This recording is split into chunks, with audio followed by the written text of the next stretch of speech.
আমার আপনার দান করা রক্ত আর সেই রক্ত নিয়ে কারসাজি, অর্থাৎ রক্ত নিয়ে রাহাজানি, কোটি কোটি টাকায় বিজনেস, এবং বন্ধ করা হলো হেলথ পয়েন্ট, অর্থাৎ health point multi speciality hospital blood centre. সেখানের সেই ব্লাড সেন্টার, আমরা ওখানেই দাঁড়িয়ে আছি, আমরা দেখে নেব ব্লাড সেন্টার আদেও চলছে কিনা।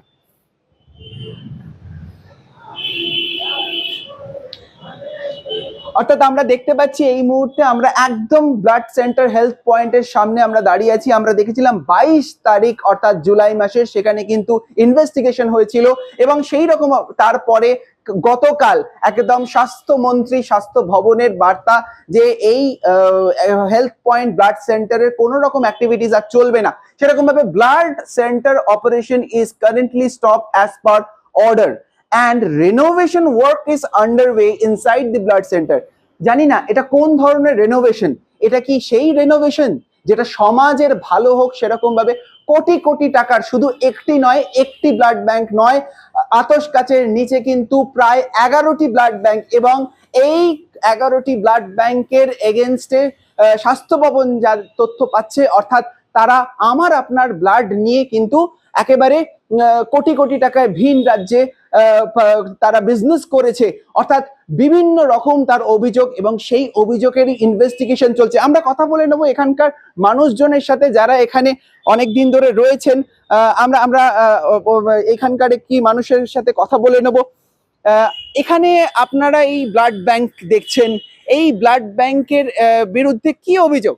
এটা তো বন্ধ করা হয়েছে। এ তো আমি দেখছি, আমি এখানকারই পাড়ারই ছেলে, তো ব্লাড ব্যাংকে পরিষেবা দেওয়া হয়, এরা ক্যাম্প করে ব্লাড কালেকশন করে।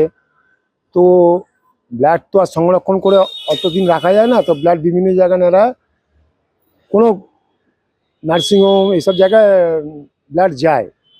আপনি বলছিলেন এখানে সাধারণ মানুষেরা এলে রক্ত পায় না, অর্থাৎ যারা রেফারেন্সে আসছে বড় বড় নেতা মন্ত্রী বা কেউ কেউ তাদের সাথে সেরকম আসছে, তারা ব্লাড ব্যাংক আপনি দীর্ঘদিন ধরে দেখেছেন সেটা যদি। হ্যাঁ নিশ্চয়ই, হ্যাঁ এখন ধরুন কোনো নার্সিংহোম থেকে ফোন আসলো, এই গ্রুপ এই আপনার এ পজিটিভ কি বি পজিটিভ যে যাই হোক, তো এনারা রক্ত ডেলিভারিও করে, কিন্তু সাধারণ মানুষ এটা পায় না। না সাধারণ মানুষ পায় না, তাহলে আপনার ব্লাড ব্যাংক চলবে কি করে? না, আপনি বলছিলেন যে সাধারণ মানুষেরা অনেকেই এখান থেকে ফেরত যান, কিন্তু ফোন এলে সব পেয়ে যায়।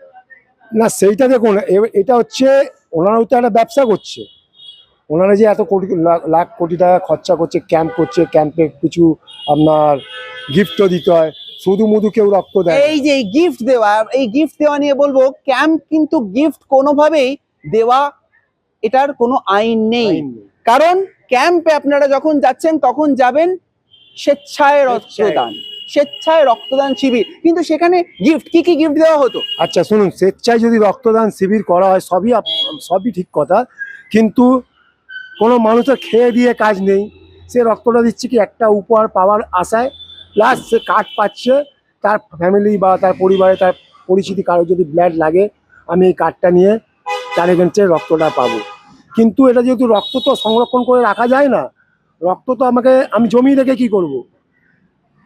কিছু কোনো ঠিক দেখুন, এই মানসিকতা, অর্থাৎ যে মানসিকতা স্বেচ্ছায় রক্তদান, সেটাই কিন্তু আমাদের সমাজে এখনো বেশ খানিকটা বাকি আছে। মানুষজনের কাছে সেই স্বেচ্ছায় রক্তদান, তার এগেনস্টে কোনো গিফট নেওয়া যায় না, সেই জায়গাটা তৈরি হওয়ার জরুরি আছে। তার সাথে সাথে এই মানুষগুলোর কাছ থেকেই যেরকম ভাবে শোনা যাচ্ছে, আপনি বলছিলেন সরকারি ব্লাড ব্যাংক সেইগুলোর উন্নয়ন, তার জন্য সরকারি সেরকম প্রজেক্টটা করুক।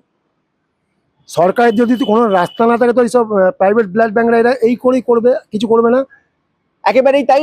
সেরকম ভাবে যেরকম জানতে পারছি আমরা, স্বাস্থ্য ভবন এই মুহূর্তে তারা কিন্তু অ্যাকশনে এবং অ্যাকশন টেকেন, ঠিক যেরকম ভাবে বলছিলাম একটি ব্লাড ব্যাংকে তো বন্ধ করা হয়েছে, তার সাথে সাথে আতশ কাছে আরো বেশ কিছু ব্লাড ব্যাংক আজকে স্বাস্থ্য ভবনে ডেকে পাঠানো হয়েছে। হাজরার পিপলস ব্লাড ব্যাংকের যারা কর্তৃপক্ষ রয়েছেন, অথরিটিস, তাদেরকে ডেকে পাঠানো হয়েছে, ইনভেস্টিগেশন চলছে, তাদের নথি যাচাই করা হচ্ছে। অর্থাৎ এই সমস্ত ব্লাড ব্যাংকের বিরুদ্ধে যে অভিযোগ, অর্থাৎ তারা কিন্তু আপনার আমার দানের রক্ত নিয়ে বিজনেস করেছে, যেইগুলো কোনোভাবেই স্বাস্থ্য ভবনকে এতদিন জানানো হয়নি। অর্থাৎ আরো কি কোনো ব্লাড ব্যাংক আছে?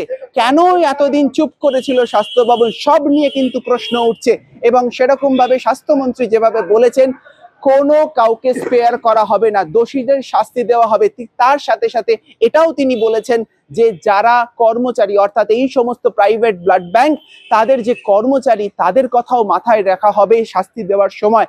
তো সমস্ত মিলিয়ে তবে মানুষের যে রক্ত এবং মানুষের পরিষেবা তাতে যদি কোনো রকম কোনো ব্যাঘাত ঘটে সেইটা বরদাস্ত করা হবে না, স্বাস্থ্য ভবনের কড়া নির্দেশিকা।